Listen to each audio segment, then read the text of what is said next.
গত মে মাসের ১ তারিখে কলম্বিয়ার এয়ারপোর্টে সেসনা ২০৬ নামক একটা বিমান মাত্র ৬ জন যাত্রী নিয়ে উড়াল দেওয়ার জন্য রেডি হচ্ছিল, যাদের মধ্যে ৪ জনই বাচ্চা ছিল।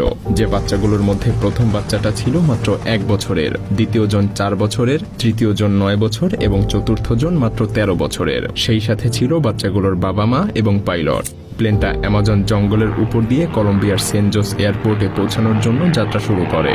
জঙ্গলের উপরে যাওয়ার আগ পর্যন্ত সবকিছু ঠিকঠাকই চলছিল, কিন্তু হঠাৎ করেই প্লেনটার ইঞ্জিন নষ্ট হয়ে যায়। দুর্ভাগ্যবশত সেসনা এয়ারক্রাফটে শুধুমাত্র একটা ইঞ্জিনই ছিল, তাই ব্যাকআপ হিসেবে আর কোনো ইঞ্জিনও ব্যবহার করা যাচ্ছিল না, যে কারণে প্লেনটাকে ক্র্যাশ থেকে বাঁচানো একেবারে অসম্ভব হয়ে ওঠে।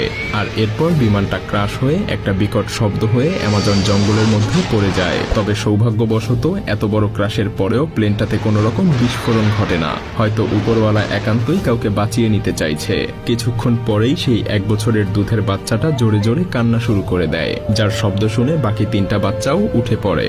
তারা দেখতে পায় প্লেনটা ভেঙে দুমড়ে মুচড়ে গিয়েছে, আর তাদের বাবা মা ভেতরে গুরুতর আহত অবস্থায় পড়ে আছে।